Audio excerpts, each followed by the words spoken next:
Let's hear it then for Charles Leclerc and Ferrari. It's been 5 long weeks since that moment at Monaco when, from the pole and leading the race, Ferrari didn't put him on the slick tyre when he should have gone on to win that Grand Prix.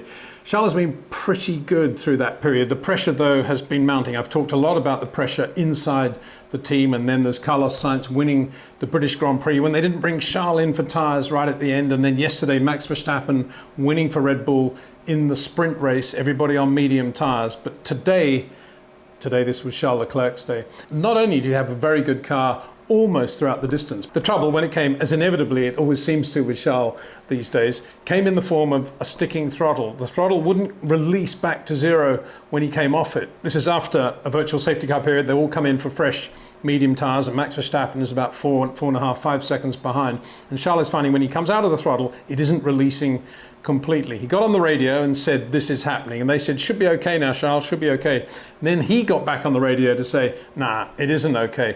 And they said, "Well, all you can do is try something with your foot."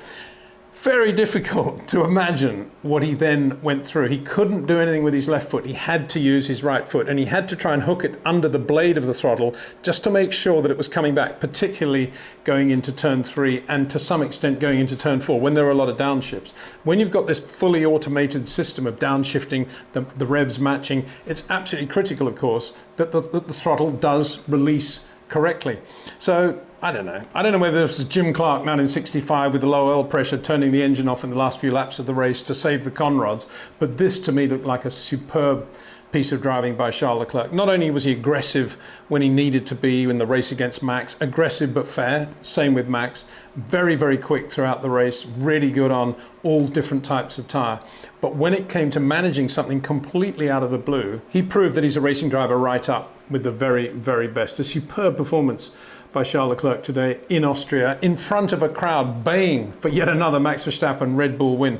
There's a lot of orange there. Well, it might as well have been red, because this was a great win for Ferrari, particularly as Carlos Sainz was looking as if he was going to beat Max as well. He was in Max's toe, just about to pass in the closing stages when his engine went, or at least power unit went, big fire for Carlos Sainz, and obviously a retirement. There was a nasty moment indeed when he was pulling up on the outside of turn 4 with the back of the car on fire, but he couldn't get out of the car because in doing so the car would have rolled back onto the track. Well, the safety crews sorted that out eventually, but it was a slightly dodgy moment, and I guess it's all related to Carlos not being able to get any gear or park gear for the Ferrari at that moment. But it was all okay, and we were left to enjoy in those closing laps Charles Leclerc managing that throttle problem on the Ferrari, Max Verstappen starting to close the gap a little bit but finding some traffic, a couple of tenths here, never more than 3 tenths a lap. That's how good Charles was under that sort of pressure.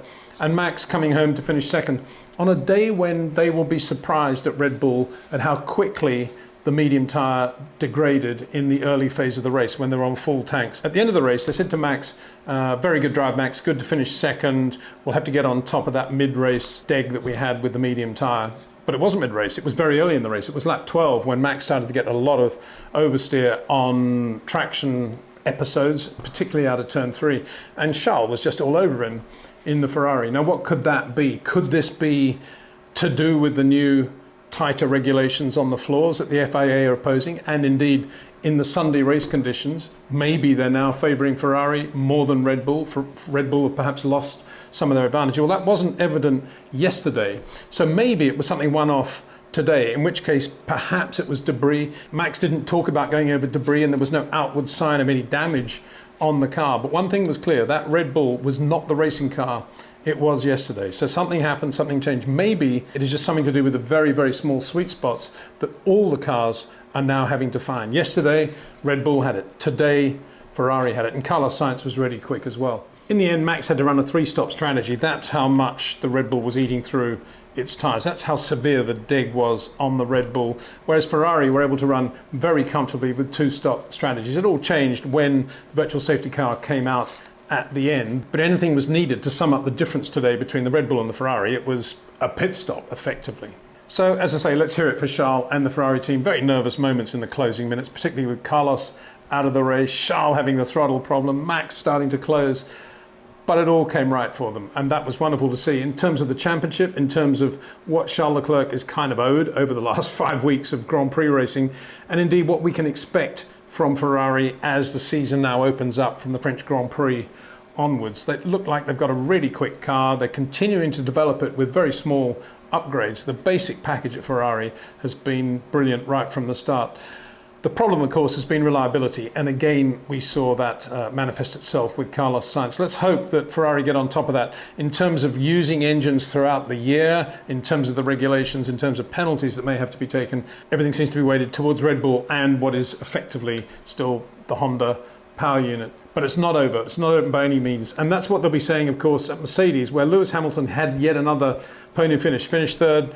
George Russell 4, so Mercedes 3, 4. Again, this one obviously very different from any other we've had this year, with both drivers going off in qualifying, as we spoke about. And Lewis doing a good job yesterday in the sprint race to gain a couple of places effectively on the grid with what is effectively a brand new car built around him. And then in the early stages of the Austrian Grand Prix, Lewis having to have, I say having to have, because it's not the sort of thing that he's used to at all, having to have a battle with the two Haas drivers, Kevin Magnussen and Mick Schumacher.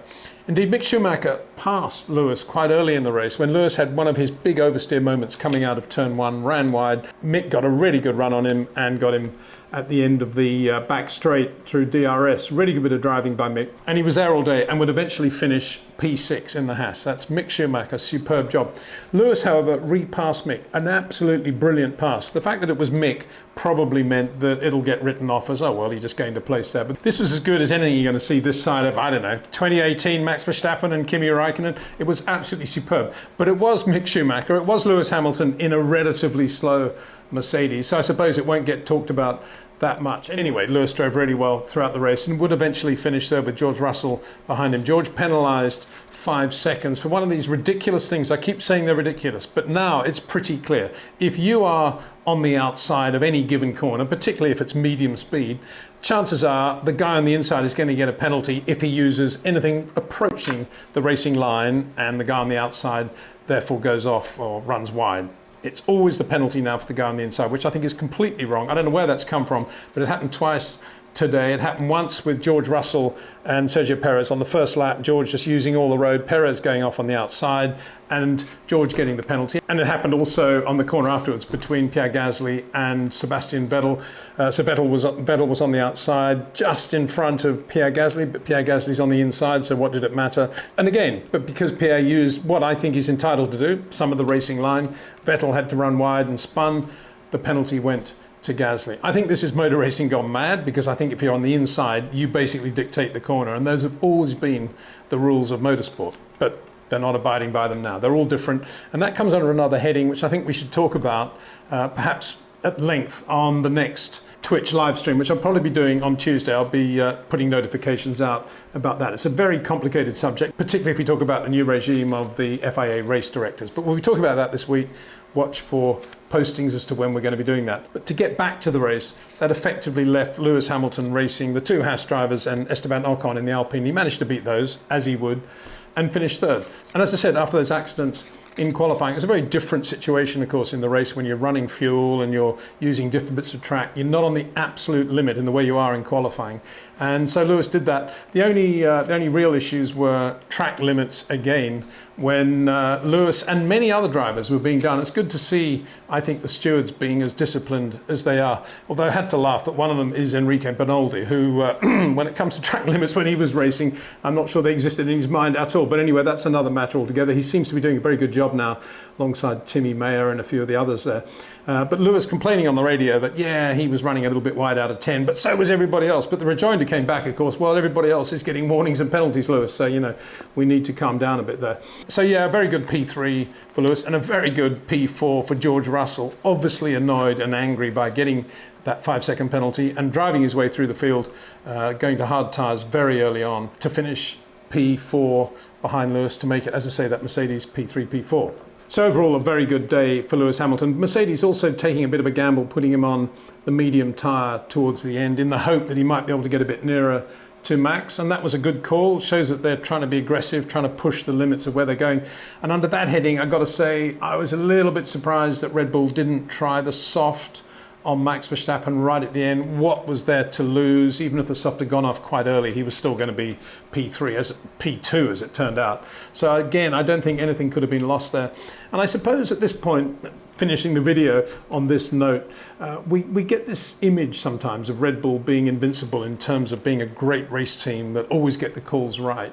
Well, today, yeah, I think the race team wasn't too bad if you put aside that thing for the soft tyre, but technically something wasn't right at Red Bull today, that is for sure. And you can imagine now after that race that Adrian Newey will be incredibly frustrated to have a car that was good enough to win the sprint, good enough to be on the pole, and was then just blown away by both Ferraris. Let's say that because Carlos Sainz would have had him on race day in Austria was an absolute shock, I would have thought, to the system for him.